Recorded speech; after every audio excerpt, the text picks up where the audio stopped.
Good evening, and thank you for joining tonight's presentation. My name is Jennifer Cooley, and I am the Director of Museum Education and Community Engagement at the Kalamazoo Institute of Arts.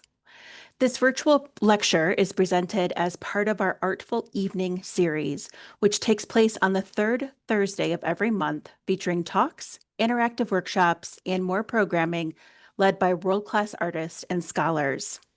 Please visit our web calendar to learn more about upcoming Artful Evenings, as well as additional programming for adult audiences, including our bi-monthly lunchtime series, Art Break, and our monthly gallery gathering program that takes audiences into exhibitions for focused discussions around select artworks.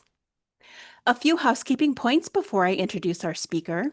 Everyone came into this webinar on mute with cameras off. Closed captions are available by clicking the closed caption button on your screen. The webinar is being recorded and will be placed on the KIA's YouTube page in a few days. I have disabled the chat function, but if you have any questions, please type them into the Q&A feature throughout the webinar. My colleagues and I will watch that feature and will prepare a list of questions for the speaker at the end of the presentation, but please note we may not be able to get to all of the questions. I'm pleased to introduce our speaker, Leo Villareal. Leo Villareal is a Mexican-American light artist based in New York City. He received his BA in sculpture from Yale University and his master's degree in interactive telecommunications from New York University. His work is in the permanent collections of the National Gallery in Washington, D.C., the Museum of Modern Art in New York, and the Buffalo AKG Museum in Buffalo, New York, among many others. In March 2013, he inaugurated the Bay Lights, a monumental 1.8-mile installation of 25,000 white LED lights on San Francisco's Bay Bridge. In April 2021, he completed the Illuminated River, which unites 9 bridges in central London into a single monumental work of public art. The exhibition Leo Villareal, Interstellar, is currently on view at the KIA. If you haven't yet seen this fascinating exhibit, be sure to visit us before it closes on September 21st. And now I'm very happy to turn it over to Leo to begin the presentation. Well, thank you so much. I'm really honored to have the pleasure of having a moment to speak about my work and tell you about how I got to where I am. And so I guess we'll start with I studied sculpture at Yale as an undergraduate, and I was doing a lot of set design when I first started there, and doing things with found objects, and I found my way to installation, and realized I didn't need theater, I didn't need a set or play, and I could create spaces. A little after college, I was working. I got an internship at the Peggy Guggenheim collection in Venice, and I went to Varese, and I saw Count Panza's collection. And for the first time, I saw a Terrell Sky Space. I saw the Dan Flavin corridors, amazing work by Bruce Nauman and Robert Ryman. And I realized that art could be much more minimal than what I had been working on. Um, the other part of the story is that my family is, I grew up in Juarez and Chihuahua, and also in El Paso, but my mom's family is from Marfa, Texas, which is a cattle, they were there as cattle ranchers, but Donald Judd went there in the 1970s and started buying a lot of the buildings and turning it into his own private studio and museum. And there's amazing installations there of Dan Flavin's work, as well as Donald Judd. Here's his 100 mil boxes installed at what was formerly Fort D.A. Russell, and some exterior works. But it was interesting for me to have this family collision of, ranching and suddenly contemporary art, but very exciting. Along the way, I've also had a chance to meet James Turrell and visit Roden Crater, which is quite extraordinary. He's shaping an extinct crater into a massive artwork that he's been working on for many, many years, and carving passages that allow light to enter through these tunnels. And as you move through the tunnel, suddenly you realize that you see this light, but then it becomes this oval, and there's this staircase going up, and it's a really extraordinary use of space and light. And I was very lucky to be able to go and visit, and to be able to lay in the center of the crater where uh, Terrell had created these chairs where you kind of lay back and you see this edge of this dugout space. But the idea is to create this vault of heaven, and you bring the heavens and the sky down. Um, so really wonderful to have had that experience, and it certainly influenced my work. The other big thing that happened after I went on to NYU to the Interactive Telecommunications program and got very involved with uh, programming and all sorts of things. And this was in 1992, so it was quite early, and there was really no job you could get in the tech world at that point besides making CD-ROMs. So it was just a different time. After I graduated in 1994, I got an internship at Interval Research, which was a lab that Paul Allen had started, kind of his own private Xerox park. And I was out there spending the summer, which was very exciting for me. So I just finished this tech program in New York City. Suddenly I'm in, the mecca of technology in Silicon Valley. Um, and a friend said, well, do you want to go out to this thing called Burning Man? So it sounded intriguing to me. It was in the Black Rock Desert, where there's nothing growing. This is what Burning Man looks like today. These days, it's about 75,000 people building a city centered around the sculpture of the Burning Man. But in the early days, it was quite different. This is the first year that I went in 1994, and there were a few thousand people, and you could just drive up, and the man was quite simple then. He's resting just on the ground. These days, he's usually immersed in some kind of a very elaborate sculpture. I went out and bought a tent and set it up. And this is a very harsh wilderness, the Black Rock Desert. It's very hot during the day, cold at night. And the first thing that happened was, it got dark, and then I realized that I didn't know how to find my way back. There was only the Burning Man sculpture in the center of the community, and no streets. So very easy to get disoriented. So by 1997, I decided to do something about this, and I created what you see here, which is 16 strobe lights attached to some chicken wire that I mounted on top of my mobile home. And I used a microcontroller to program it at the lowest level, with 0 being off and 1 being on. So I went down to the lowest level of code, and this is the first time I combined space and light, and it was actually quite amazing. So this was an epiphany for me, that I brought back to my studio in New York, and it really started out my whole career in light sculpture. And I left behind a lot of the other work I was doing in virtual reality. So this is the first public artwork I did in 2003 on the site of PS1, which is part of MoMA PS1. So this is on Jackson Avenue, and the building there was a renovation happening, and they said, could you somehow work with this facade? And I said, sure. And so we ended up creating 640 custom LED nodes. I go deep with a lot of engineers. So we were able to custom design these and create a whole system to sequence the lights on the side of the building. And what was interesting to me is that the gas station attendant, which was right across from this, would notice the changes in the patterns. And I knew he was probably never going to go into PS1, but I was bringing the art out to him. So that artwork ended up going up to the Albright Knox, the AKG as it's known now. And this is installed in a Gordon Bunshaft edition from 1962.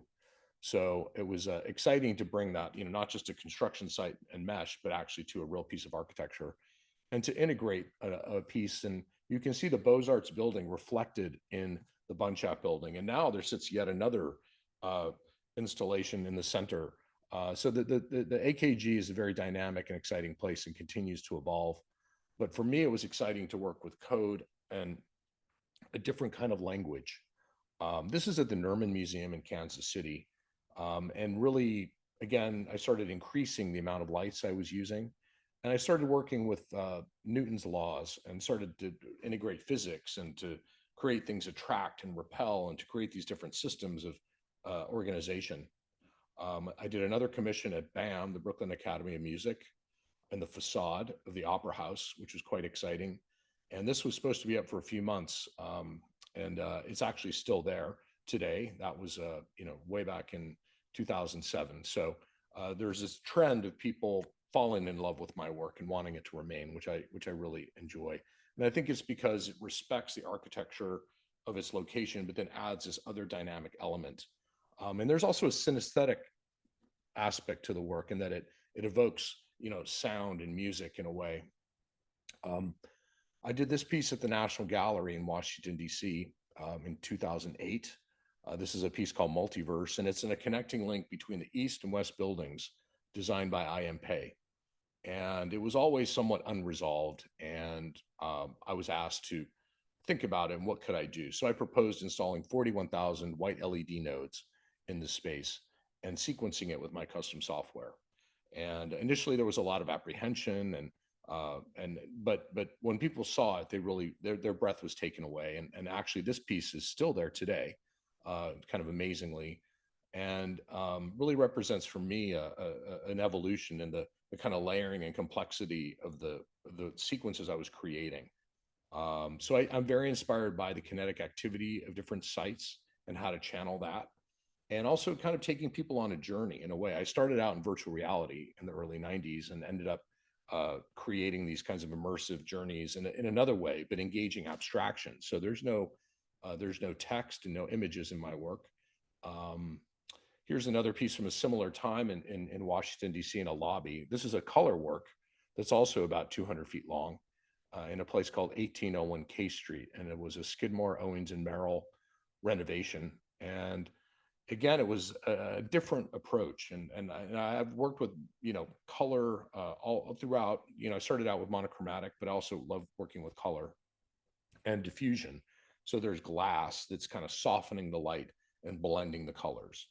I had a chance to do a piece in Istanbul at a place called the Music House, which is right on Istiklal. And again, this was a kind of classic building that had been renovated with to show contemporary art and music, and how could we activate it? And there was this diagonal grid in the architecture, so we decided to line that with LED tubes. This is the Tampa Museum of Art.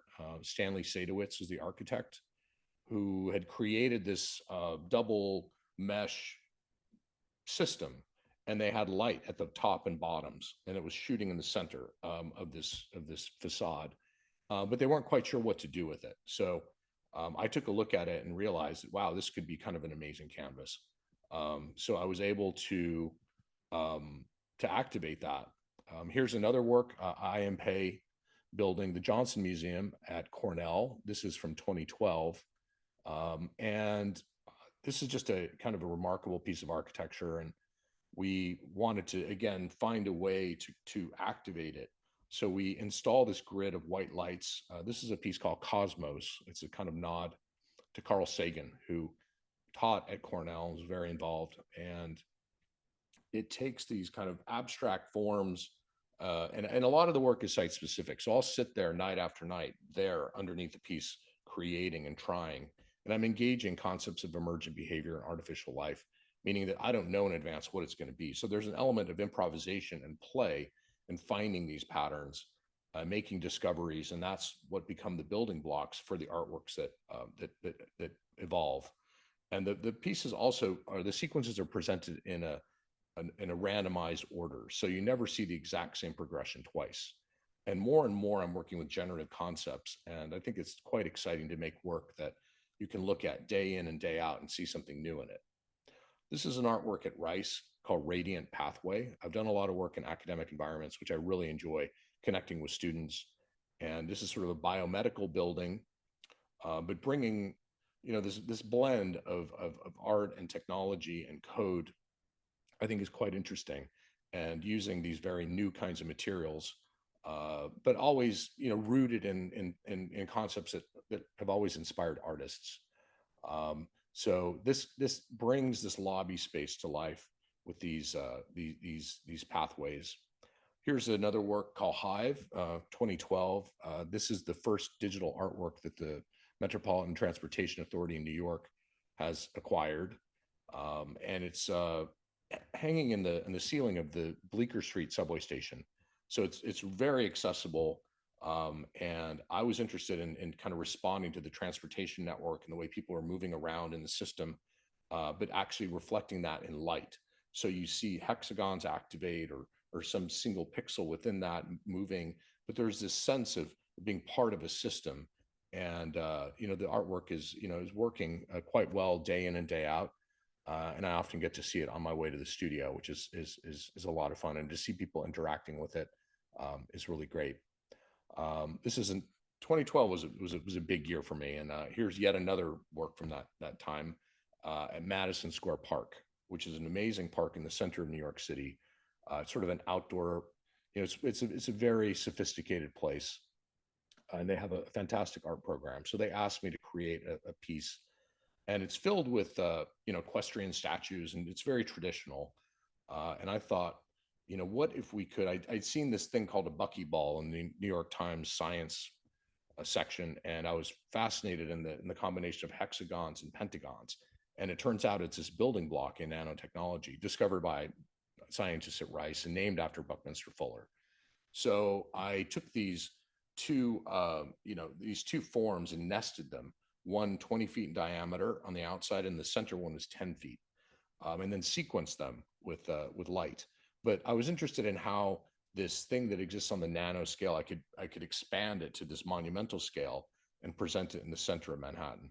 So it was really a very exciting installation. And now the buckyball went from Madison Square Park to Crystal Bridges, where it's been installed there for many years at the entrance of Crystal Bridges and now at the Momentary.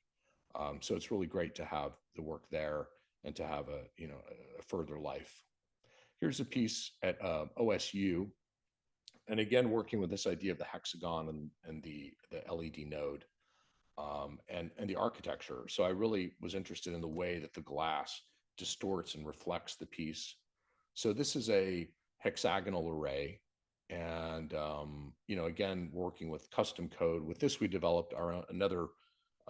We're always making our own tools, so it's been over 20 years of developing uh, these little bits of code that I engage to make my work. And I quickly exceeded my abilities as a coder, and I'm very grateful to all the creative coders I've been able to work with over the years to help me develop this work. Here we are in San Francisco at the Moscone Center. I did an artwork over Howard Street. So it's quite exciting, a Skidmore, Owings and Merrill bridge, which is really amazing, and how light it is. And it really just floats over Howard Street. And we thought, what could we do to bring that to life? So again, we developed this system of LEDs with mirrored stainless steel rods that we inserted the LEDs into. And they're two-sided. So, but it's also, there's glass. So there's not just the artwork itself. It illuminates the entire space and really brings it to life. Here's a work in Seoul for Amore Pacific. This is David Chipperfield was the architect who designed this building. And this is called Infinite Bloom. So again, it's a monochromatic work inserted into one of these openings in the building. But it's quite exciting because you can experience it from the outside, from below, and there are all these amazing features, these gardens and fountains within the building. So there's so many different ways of experiencing the artwork, and it was really exciting to be able to deeply integrate it and to work closely with David Chipperfield and Amore Pacific. And it's really exciting to have these long relationships with architects and to be able to go deep and have them trust me to work with the building and to be generous and to be really allow me to also to realize that this all adds it all adds up to more. So it's quite exciting. Here's an artwork in Tokyo, Toranomon Hills Station Tower, and this is a development by Mori, and the building is by OMA. So again, this is sort of the entrance to the building, and it kind of marks that moment, but it creates a sense of connection to the sky. So again, almost related to Terrell and this idea, if you could bring the sky down, what would that be like? And engaging with the cosmos. So there are these patterns that we know in nature, so we're attracted to them. And it was quite interesting to me as someone that who didn't speak the language, and to go to someplace completely different, but to have this common universal language of light and code, and we all can connect to that as humans, which is really exciting to see that at work in Tokyo. Here's a piece at Brown for a performing arts center, the Lindemann Performing Arts Center. This is done by Rex. It's quite an extraordinary building, and I did these. There were these I-beams in the lobby, and the idea was to clad them with LEDs and glass in a way to kind of help make them invisible. And it was very exciting to be able to work with it, a stunning piece of architecture, and to develop the materiality of it, and to really go back and forth in such a deep way. And really exciting that this can be part of the campus and that everyone can come in and enjoy the work in the lobby. And it's for me like a hybrid in a way, because I've done these two-dimensional works, and as time has gone on, my work has become more three-dimensional. So this is, the columns are all programmed as one. So we have these big fields of clouds and of particles and things that move on in a volumetric way. And you see that as you move through the space. So it's really exciting to combine these two-dimensional elements with the three-dimensional. And then the thing that completes the artwork, of course, is the viewer and the people coming in and enjoying it, and really participating in it. And the other important thing here is that it has its function in the lobby, but also from the street. So it's engaging both.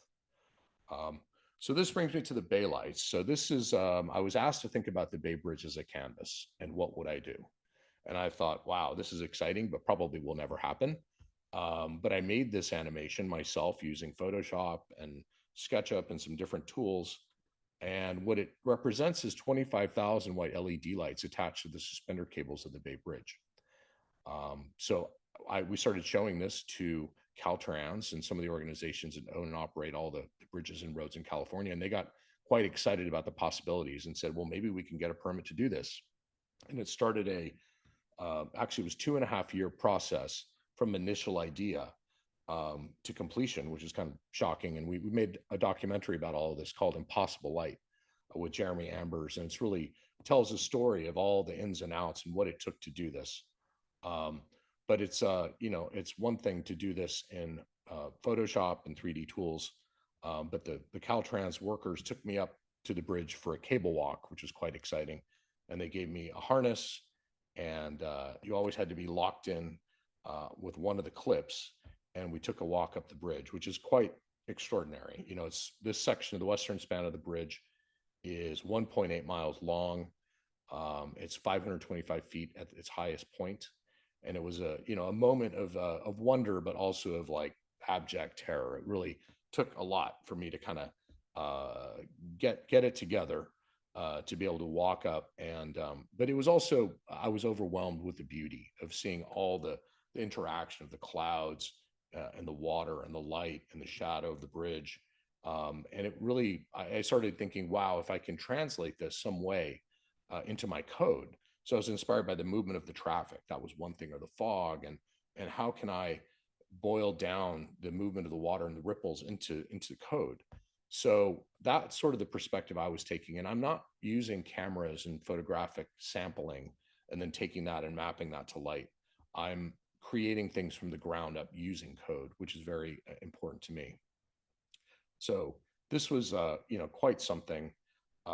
It was 2.5 years, and we went through a very long process of forming a nonprofit, of me finally getting connected live to the bridge, which was extraordinary.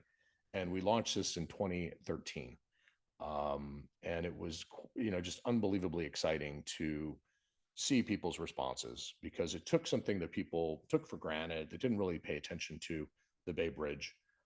It's always the Golden Gate, and this is the kind of stepsister bridge. But through this activation and through this relatively simple gesture of these lights, it really brought it to life in an extraordinary way that became this kind of meditative focal point for San Francisco, and really shifted people's perceptions. And I think it was, something that was monumental public art. And I had a letter of support from Christo, which I really appreciate. He saw the value in what I was doing, although our work is quite different. It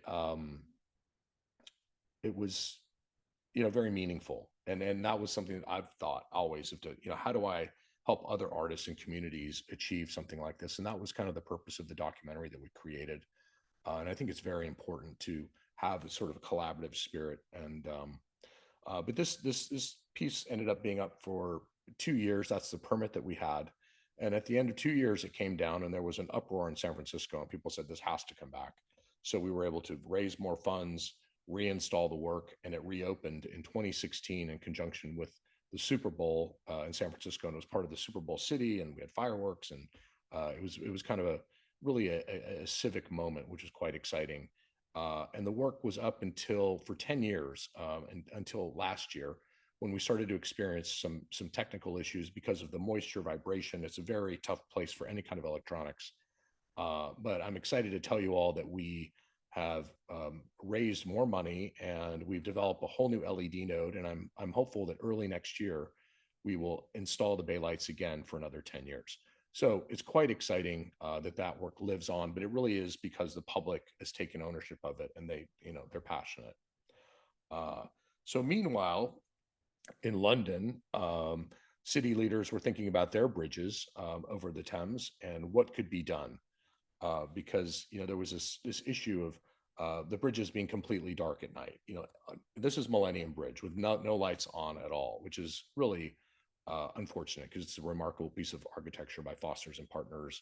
Or Southwark Bridge. This is Cannon Street. Just sitting there in complete darkness. So there was an international competition, and over 100 teams, including Diller Scofidio and David Adjaye, put in proposals, as did we. And we ended up getting shortlisted and finally selected to do this project. So we proposed this ribbon of light along the Thames to create this artwork that could activate the entire expanse. And it was very exciting to think about ways that you could synchronize multiple bridges together and create a sense of connection. And I'd had one big bridge under my belt, the Bay Bridge, and there's nothing quite that big in London. But this really was, quite exciting to think about expanding that. So we did our proposal, and then I started learning a lot about London and the way that the Thames had been a place of creativity for hundreds of years. So artists like Monet and Turner and Whistler had all painted some of the exact bridges that I was working on. So here's the jury that ended up selecting me, including James Turrell, which was actually really pretty wonderful. And the Rothschilds and many of the leaders of some of the most important arts organizations in London. So we went through the process of, okay, we've been selected. How do we actually do this? It was quite complex. We had to get 30 planning approvals done. All the work had to be done by abseilers, which means they had to hang with harnesses below the bridges, installing this very complex piece of electronics. So this is not for the faint of heart. And certain places in London, if you fall in the Thames, there's a certain undertow and it will just take you down. So it's quite intimidating. So I was very grateful to all the contractors that spent, very long hours getting this piece installed. And here they are hanging over underneath the Millennium Bridge, which is Foster's amazing bridge. That the initial idea was to create an effect of a blade of light going over the Thames, inspired by Flash Gordon. So we were able to work, when we had the opportunity to work with the living architects, we did, and worked very closely with them to talk about what light could we use, where would we install it, and really go through things. In addition to the lights, we had a very elaborate network, fiber optic cables, and we're installing these things in this thousands of year old city. So quite complex to actually pull this off. But once all that was done, again, I got to come to London on several occasions and work with it live. So it's kind of like I'm a plein air painter, but instead of I have my computer and my custom code, but I was remotely connected to the bridges, and night after night I would try things and let the artwork kind of come to life. And finally, in 2019, it was the moment to launch this thing. So we went to Guildhall, and I was here with Sadiq Khan, the mayor of London, and the Rothschilds, our sponsors. And we had the big moment of hitting the button, and fortunately, the thing came on, and there was much jubilation and excitement as suddenly these bridges became alive. And my goal was, not to use them as pedestals to put something on, but really to reveal the beauty that was already there, because there's so much beauty. And it was extraordinary to be able to think of each bridge and what approach could we take to activate. So each bridge had, Millennium had a single line of monochromatic light. Southwark, with its amazing volumes and all the rivets and all the kind of details, was so beautiful to catch light in that volume. So we used that there. Cannon Street, which you see here, is a quite humble kind of rail bridge that I think no one really paid attention to. But we were able to create this beautiful gradient of light that moved over the river. Um, and finally, London Bridge, which was kind of concrete and had a line of light that was sort of, not really working. We were able to add these color washes onto the concrete surfaces. So we launched the bridge in two phases. The first four bridges in 2019, and that was very, very exciting. And to see the way that the space between the bridges became almost like a diptych, and it became this kind of immersive artwork. We did a second batch of five bridges, and that launched in 21. So here you're seeing Blackfriars, which, and there's some such stunning historic bridges. So it was really exciting to be able to bring them to life and to move light around in these volumes. Um, and the other thing we did in London was a synchronization between the bridges. So there's certain moments in which they start to kind of respond to one another. So they're all networked together, which was really quite exciting. Um, but again, here's Waterloo Bridge, which is right near South Bank Center in Somerset House. This is a bridge that Monet painted many times, and he would stay at the Savoy, which is right here next to it. And it was interesting to think of him and this idea of impressionism and what he was trying to capture, and how artists are trying to distill the way they see something and then transmit that to others, which I think is really the essence of art. Um, this is the Golden Jubilee footbridges, which was designed by Alex Leifschitz. And Alex was in his team at LDS Architects, helped us to do all this work because it was immensely complicated. Took teams of architects, engineers, lighting designers, and on and on and on and on. I have a relatively small art studio in Brooklyn, 10 amazing people that help me do what I do. But we work collaboratively with many others around the world in order to achieve this work. So we were able to add these lines of light on Alex's bridge. Um, and here you start to see, London Eye and Westminster, and finally Lambeth, which is the last bridge that we did. Um, but being able to work with something like Westminster Bridge, which is a UNESCO World Heritage Site, was quite extraordinary. And in this case, we were inspired by this green color that represents Westminster Bridge, and we wanted to keep the light in that tonality, and to keep it very. There's some variation, and it's brought to life. But for me, it was really tragic that this bridge was completely dark at night and sort of abandoned. It's been quite exciting to be able to reveal the beauty. And there's special boat tours for the Illuminated River. It's a 10-year project, and we're, I guess, about halfway through, and we'll see what happens with the bridge owners when the project is done. But it really has transformed the waterfront, and London is quite special and something. It's an extraordinary city, and I hope that you all will have a chance to go and visit and go down to the river, because there's so many ways of experiencing it. Amazing walks, and it's very civic, and you can see the way that people in London enjoy the city. And this creates kind of a meditative focal point in the center of all this, that it really slows people down and creates a sense of calm, and something that is quite special.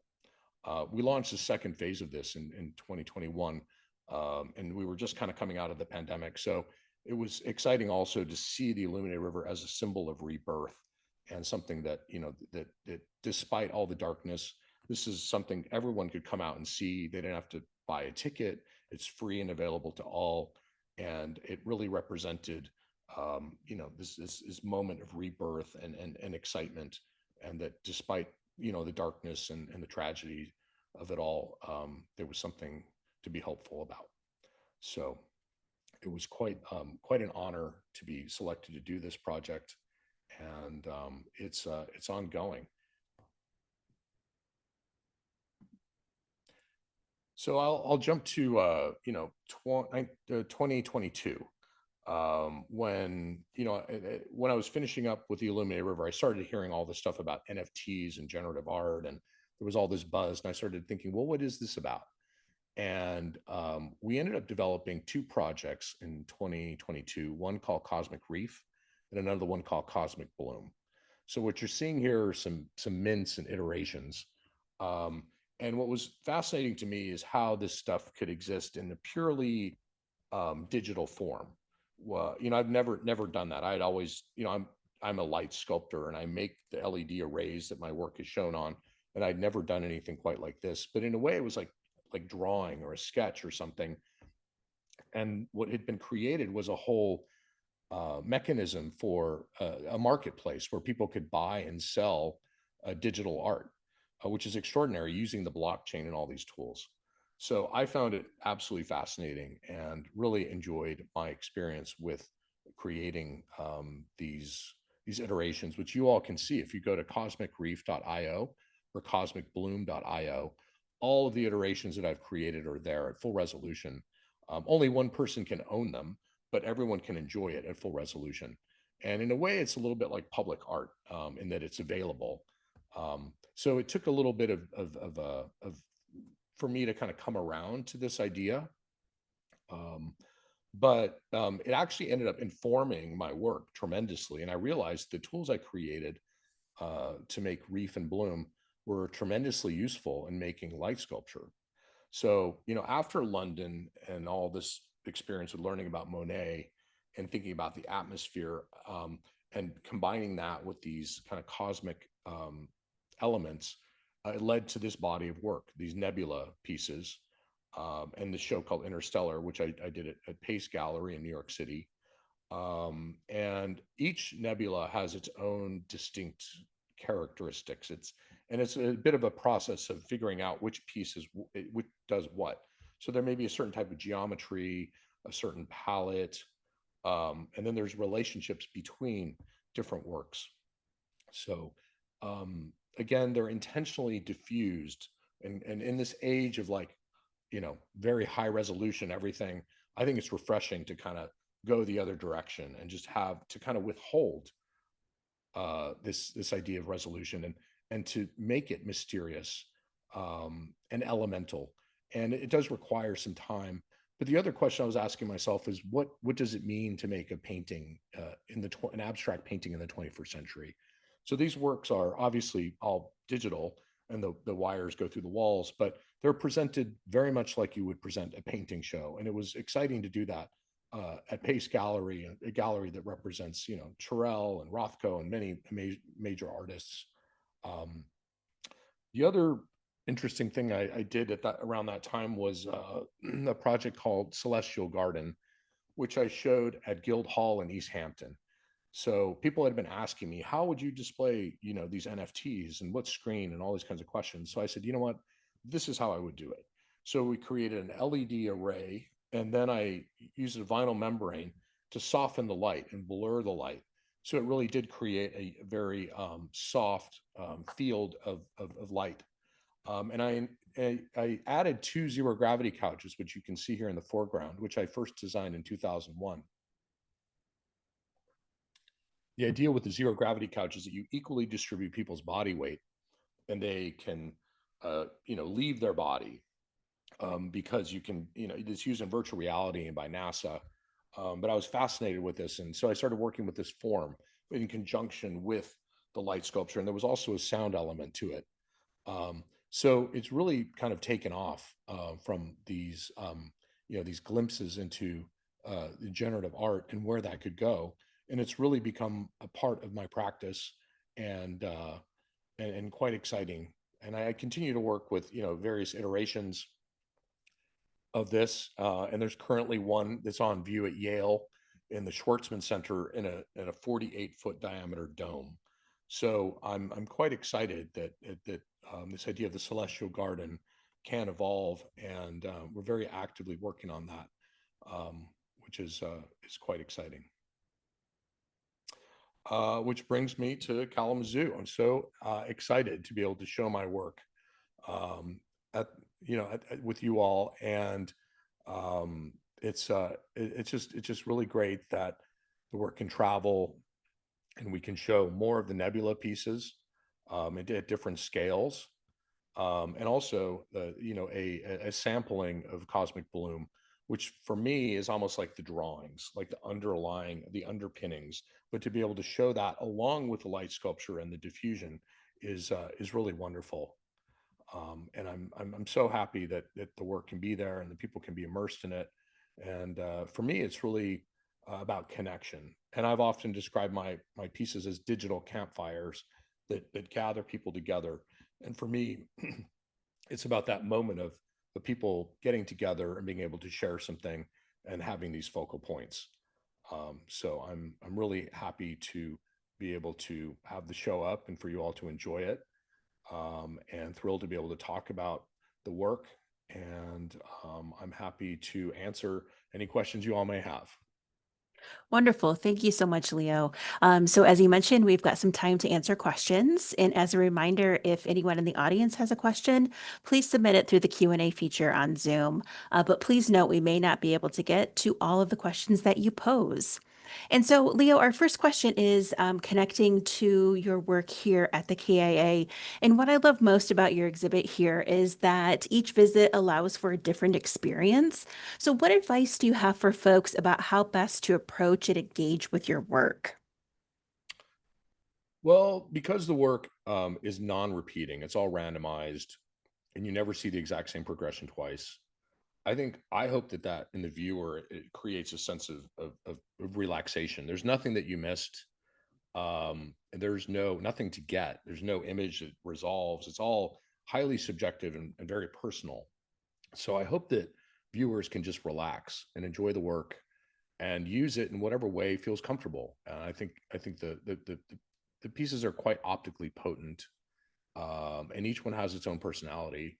So I would say, it's almost like going, uh, into a garden, and you can look at different, flowers and different things and observe them. And but there is a very much of an organic nature to the work, which I find interesting. That you can use LEDs and software to create something that feels very much alive and connected to us as humans. And that to me is kind of the magic of the show. So I hope that people will come and enjoy it, and come back and see it again and again, because the exhibition is ever changing and will never be exactly the same. I was walking through the exhibit today, and your idea of the digital campfires, there were two families sitting together on two different sets of benches, just engaged with your pieces. So I understand the encouragement to come back multiple times. So speaking of cosmic bloom, so that's obviously your video projection in the exhibit. So it combines light and sound, and you mentioned that many of your other pieces do as well. Can you speak about the interplay of light and sound in this piece as well as in your larger body of work? Yes, I early on I did some sound work with different sensors from MIT and immersive spaces, and in some spaces were actually completely pitch black dark, where you could just move your body and explore a sound space. Um, and I ended up leaving that behind and getting more involved with the LED work. But lately, I've been bringing sound back and using it in many of my installations. And I say sound and not music because I'm using it as a sculptor, and thinking of it more as a tone. So I started with, some pieces with white noise, so just to have some tonality to it, and it seemed to work well with these pixelated patterns of light. And I then, lately we've been evolving the sound, and at Yale we have this very dimensional sound system that's moving around, um, and it's all again randomized. So as the what you see, the kind of individual mints, as we call them, of bloom change, the sound changes as well. So there's a synchronization between the two. But I was in a show at the Hirshhorn in LA Mocha called Visual Music, that I think was quite interesting, and dealt with the idea of synesthesia and remapping the senses, and started with artists like Kandinsky, and how would Kandinsky capture, remap these things, and included, things like 60s light shows, and Douglas Trumbull and his work on 2001, and all sorts of things that were probably not considered part of the history of abstraction, but are very important. And I think the reason I was in that show is because of the compositional methods I use are very similar to the way that someone might make sound, although I'm using it just to make light. Um, But now we're at an interesting crossroads where I'm actually thinking more about immersive experiences. I'm creating custom furniture, which I've been doing since 2001, and now sound and light. And so we'll have to see what the future holds. But I'm very excited about the potential for combining all of these things into one work. Thank you. So you mentioned that your degrees are in sculpture and interactive telecommunications. Can you talk more about the sculptural nature of your pieces, particularly those that are at the KIA? Well, I think of them. I mean, there's an element of painting as well. It gets a little bit complicated, but I would say sculpture is what I studied, and I think of them as sculpture because of the way they interact with space.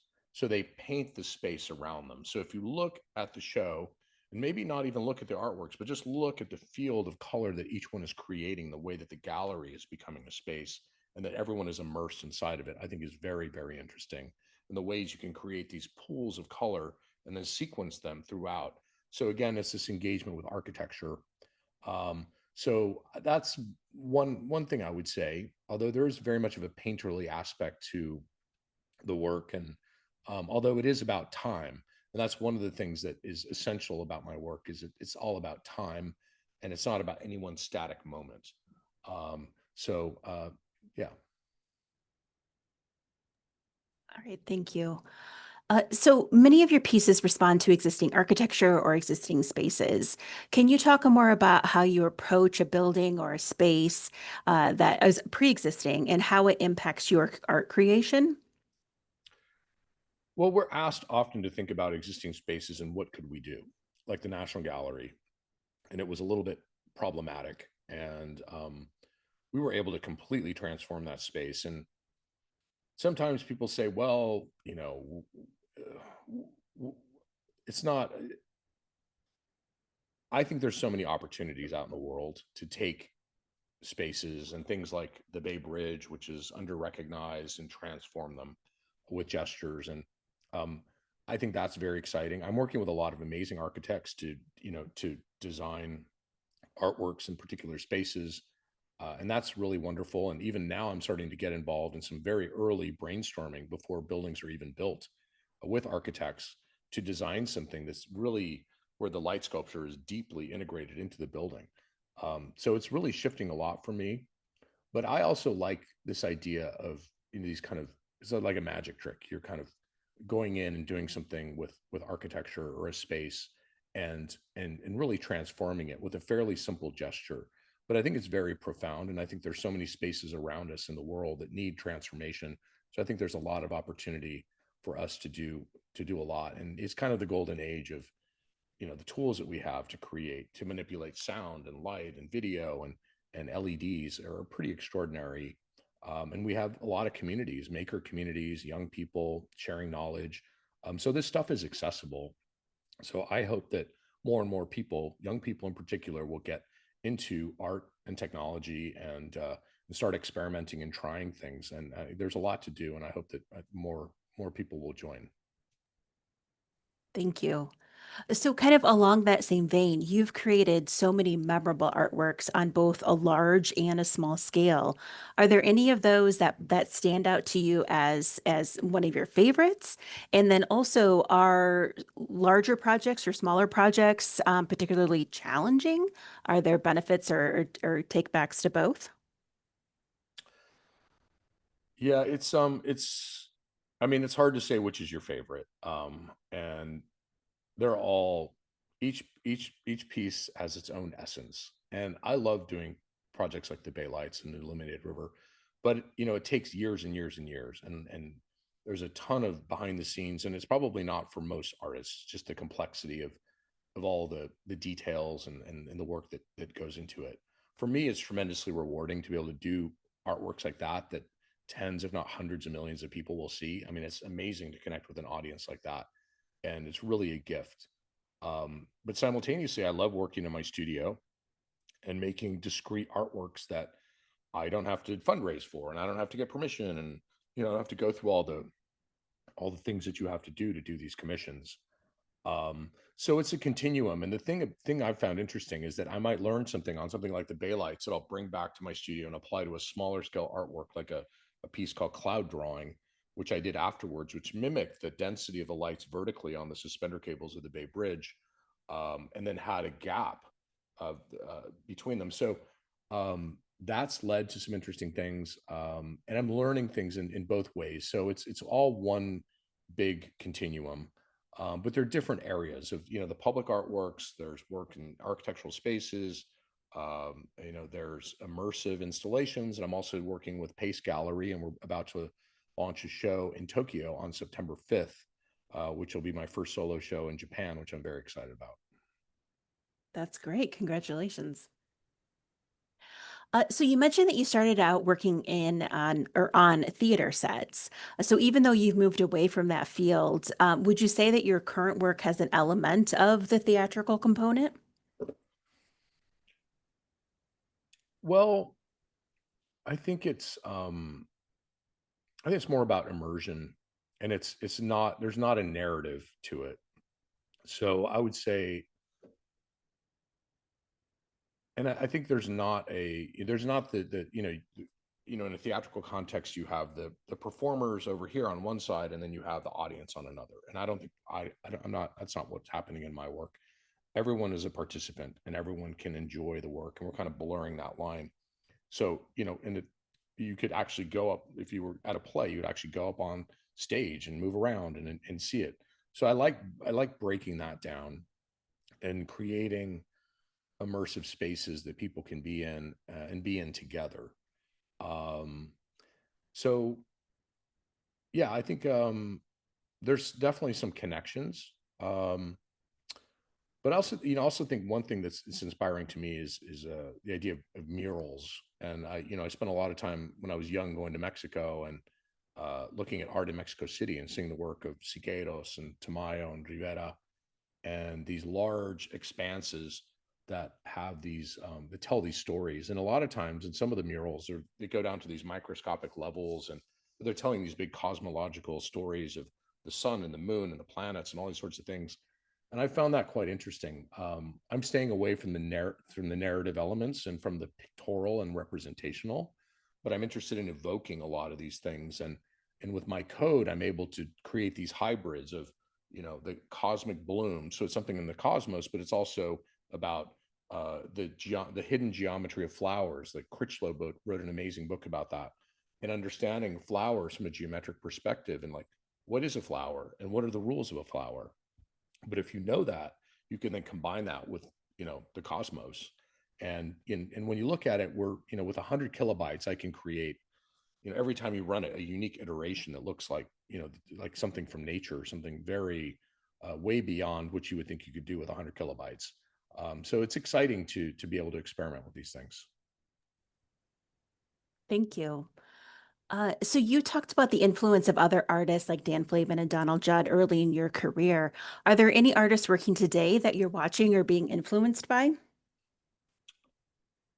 We have a pretty wonderful community of artists working in technology, and many who work with Pace Gallery as well. Rafael Lozano Hemmer is a Canadian Mexican artist who's done some great things, and Erwin Rettel, and I mean there's many artists working with LEDs, and it's kind of a new thing. I mean, I'm also interested in the history of art, and I go think a lot about what artists have been doing for hundreds of years. So it's the contemporary, but also looking at artists like Saul LeWitt, who dealt with systems and rules and different structures, or Marcel Duchamp, who worked with chance.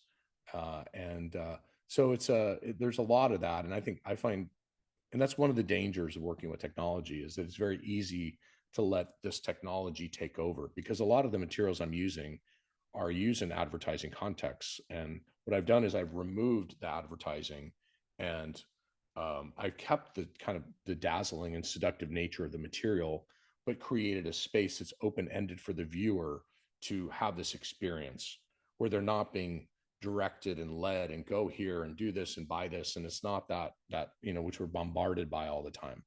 So I think there's a certain joyfulness when you come into these installations, and it is open ended, and you can make of it what you want, which is very different from the world that we live in. And I think it elicits a certain kind of joy. Thank you. And this will be our last question. So I know you talked about upcoming projects, but can you remind me about upcoming projects and exhibits that we should keep an eye out for your work? Yes, well, the dome at Yale and the Schwartzman Center is quite exciting. It's the newest version of Celestial Garden that's up till October 10th. And the Tokyo exhibition is also that's opening on September 5th. And I'm working on a new series called Golden Game, which is inspired by these 17th century alchemical engravings. And I've started working with wood, which is kind of amazing and exciting, and embedding LEDs in these wooden slats. So the work has a very much of an organic feeling because it is this natural material, but integrated with this technological. So it's quite interesting the kind of magic that's happening with that. So I'm showing 6 new pieces at Pace's Gallery in Azabudai Hills in Tokyo, if anyone happens to be there. And what else are we doing? We're working on many other commissions, some which I can't really talk about, but will be quite striking and very large scale. And next year, we're hoping to turn the bay lights on. So we have a lot on our plate. Oh, and I'm coming out with a book. November 12th, I have a new book coming out with Monticelli Press. It's a 330-page book that kind of tells the story of the last 20 years. So it's an exciting time in the studio and very busy. Excellent. Well, we'll be sure to keep an eye out for that. And with that answer, we will bring this presentation to a close. Thank you to everyone for joining us today. And we would like to extend one last thank you to Leo Villareal. As a reminder, the Leo Villareal Interstellar exhibit is open through Sunday, September 21 at the KIA. I encourage you all to check it out. And even if you have been here already to see the exhibit, we encourage you to come back and see it again. With its dynamic displays of moving light and color, this show is truly never the same twice. You can learn more about this exhibit and all of our other programs at kiaarts.org. Thank you again for joining us today, and have a great evening. Thank you.